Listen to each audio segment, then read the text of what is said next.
So I want to ask you, like, in the workplace, right? Like, what's the gift and the curse of being like a gorgeous woman in this game?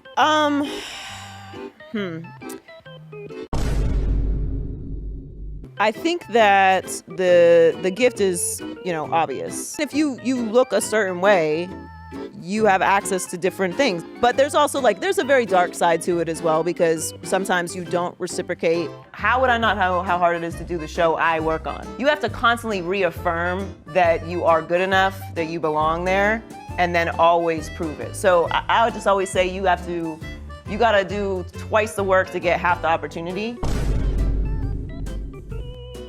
Because that's not what's happening, and then people retaliate against you, or people put you in positions where they don't want to hire you because their wife might think something of it, or they don't want to tempt themselves and they create all this crazy. But there is a very dark side too, particularly in the industry with women. I want this from you, and if you don't do it, right, I'm not going to hire you, or I'm going to talk about you, or so that's a real thing that has happened for forever in this business, and that's a real thing that women navigate. So it looks like 2025 is going to be another ridiculously crazy year. So this situation here in Fox Sports is a wild mess of accusations and chaos since news dropped yesterday about Fox Sports getting smacked with a massive lawsuit. In the middle of it all, allegations that Joy Taylor may have slept her way to the top, adding another layer of drama to this already outrageous story. And wrapped in this tangled mess are claims of sexual misconduct, high-level executives playing favorites, and even a cocaine-slinging harasser. It's like a dumpster fire of everything that is wrong with the entertainment industry rolled into one scandal. On Sunday, Nushin Faraji, a former Fox Sports hairstylist with over a decade of experience, decided that she had enough and filed a workplace misconduct lawsuit in California. And she names names. We're talking about big league personalities like Skip Bayless, Joy Taylor, and even this Fox executive by the name of Charlie Dixon. These folks are tangled in allegations of sexual misconduct, racial insensitivity, and straight up abuse of power. Fox Sports, true to form, released their usual PR fluff. We take these allegations seriously. Yeah, okay. But let's cut through the nonsense and dive into the most jaw-dropping claims from this lawsuit. Trust me, it's ridiculous. You're not going to want to miss any of this. Let's get into this. Skip Bayless offering $1.5 million to clap cheeks. Skip. No, Skip. Thank you. Skip Bayless, the king of hot takes and apparently terrible workplace behavior. According to Faraji, Skip didn't just bring the drama to sports debates, he brought it straight into the hairstyling chair. From creepy hugs to way too long cheek kisses, Skip has turned every haircut into an uncomfortable ordeal. At one point during a session, he called her voluptuous and left her figuring out what that meant when he chuckled. Come on, Skip. Skip. Hold on, no, Skip. Again, this is all alleged, but here's where things go even more ridiculous. In July 2021, Naraji confided in Skip about her ovarian health scare, hoping that he'll back off, but he didn't. Skip allegedly went full creeper mode, full weirdo mode, telling her that he fantasized about her and straight up offering $1.5 million to sleep with him. Skip. Simple as that. Skip. Was that you, Skip? That's a lot of money. That's a lot of money. When she shut him down, his response was, "The more you say no, the more I want you." Whoa, Skip, it's my turn. That's not just inappropriate, that is next level predatory behavior. Again, this is all alleged. You'll think Skip would stop there, but nope. After another rejection, apparently he dropped this question on her. "Aren't you Muslim? Does your dad have 3 or 4 wives?" Faraji, understandably shocked, told him that her dad was dead. So this just doesn't make any sense. Then things took a turn for the absurd. Skip allegedly accused her of hooking up with his undisputed co-host, former co-host Shannon Sharp. I don't know, Skip. Hold on, Skip. No, Skip, stop now, Skip. Skip, when you was talking, I didn't interrupt you. You keep doing this to me. Imagine that, your boss accusing you of sleeping with someone just because you dared to say no. He reportedly even brought up the conversation about her vagina to back up this baseless claim. I'm sorry for laughing, but this is just ridiculous. What the hell's going on in Hollywood? What's going on in California? What's going on with the whole entertainment industry? Why everyone is so weird? But let's talk about Charlie Dixon. He is the Fox Sports Executive VP of Content, who is painted as the puppet master in this lawsuit. Faraji alleges that Dixon played favorites, rewarding certain employees who got a little too close to him. Case in point, Joy Taylor, who, according to Faraji, landed her undisputed gig thanks to having a sexual relationship with Dixon, letting him clap her cheeks. And the fallout for this apparently was Taylor's marriage crumbled shortly after. So it even gets darker. Farah claims that Dixon groped her at a party and brushed off her discomfort when she turned to Joy Taylor for help. Even worse, Dixon allegedly fired another female employee for refusing his advances.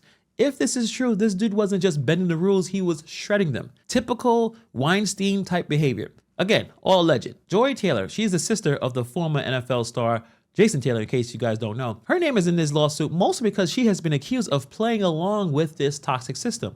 Taylor dismissed her concerns about Taylor's groping with a cold, get over it, warning that their jobs depended on Dixon's favor. Farah paints a picture of Joy Taylor navigating the system by any means necessary. In simpler words, sleeping her way to the top. And adding fuel to the fire, there's also accusations that Joy Taylor may have had a fling with her current co-host, Emmanuel Ocho, to secure another role. Like, ooh, ooh, ooh. Just got done with rehearsal for the new show Speak, and I gotta take a moment to shout out my co-host Joy Taylor. A woman, a black woman, daily show, sports. Do you all realize how hard it is to get into the position that she is in? So often there's misogyny and sexism running rampant in sports, and we don't even care what women have to say in sports. But Joy is not only in the position on television as a woman, as a black woman, but as an opinionist. So not just asking men what they think, but providing her own unique and distinct insight. It's hard to do, and Joy, you have done it. So congratulations. Looking forward to working with you. They're close. How close is Earth and Mars? What? I don't know. I have to look it up. Oh, see, he looked it up. I don't know. Whether these allegations hold up or not, they undeniably deepen the perception of favoritism and exploitation within Fox Sports. Joy Taylor may have used these personal relationships, including the alleged fling, to secure her roles, further fueling the perception of a toxic, favoritism-driven culture at the network. Let's be honest, is this probably happening in most networks? I would say so. The question here is, was Taylor a victim of circumstances, or did she just actively participate in the workplace toxic culture to climb the ladder? Either way, her alleged actions add another layer of mess to this scandal. Farah didn't stop at Bayless, Dixon, or Taylor. She even called out a Fox employee by the name of Bobby Diaz, accusing him of both racial and sexual harassment. The kicker, according to Farah, Diaz got a free pass because he supplied cocaine to other Fox employees and talent. I got the drugs. Imagine that, HR turning a blind eye to harassment because the guy is the unofficial office plug. Farah also revealed that the producer allegedly paid off Taylor's ex-fiancée to keep quiet about her fling with Dixon. So the layers of this misconduct here is just staggering. And it all point out to a culture where power and influence trump accountability. And also, these shows are not even that good. I couldn't tell you last time I watched Fox Sports. I love sports, but I don't watch any of these debate shows. They're all really repetitive and not that interesting. If you want some really good football or basketball or even whatever sports you want, if you want some good takes, just go on YouTube. No one watches these shows anymore. Fox Sports is supposed to be competitive with ESPN. I think ESPN still runs the ratings. I don't think anyone's watching any of these shows. So a lot of this nonsense happening for what? Who's watching these shows? In classic corporate style, Fox Sports responded to the lawsuit with a one-size-fits-all statement about taking the allegations seriously, but refusing to comment further. Translation, we're in damage control mode and the lawyers have told us to zip it. But the stakes are high. If these allegations hold up in court, Fox could be looking at millions in settlements and a PR nightmare. And let's not forget the potential of criminal investigation if things escalate further. This lawsuit isn't just a Fox Sports problem, it's just a reminder of the media industry's systematic issues from Hollywood to sports networks. Power imbalances have allowed predators to thrive and victims are silenced or pushed out. The Fox Sports scandal is just a later example of how the toxic workplace culture festers when there's no accountability. And what makes this case particularly jarring is the alleged complicity of multiple people. It's not just one bad apple. It's the whole damn rotten barrel. And until these companies take real steps to clean house, stories like Farah will keep coming. Now, everything is alleged, so we'll see what happens. But the one thing I do notice is the idea that Joy Taylor is able to get that position. I thought it was because she was the sister of a former NFL player. I look at her work, I don't get it. She's good to look at, and I assume that's all you need. But it looks like for her to get to where she was, she had to do more than her work was showing. She had to do more stuff behind the scenes. Again, all alleged. The Fox Sports lawsuit is a wake-up call, not just for the company, but again, the entire entertainment industry. These kinds of toxic behavior dynamics and exploitative behaviors have plagued media and entertainment for decades.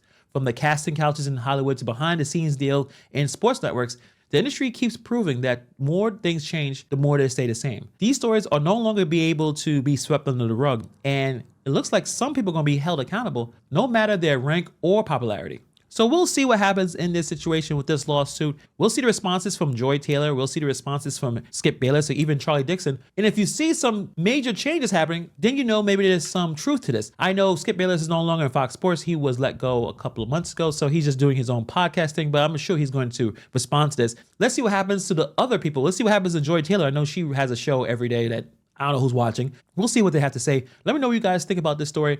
Thank you for taking time to watch this video, and I'll see you guys in the next video.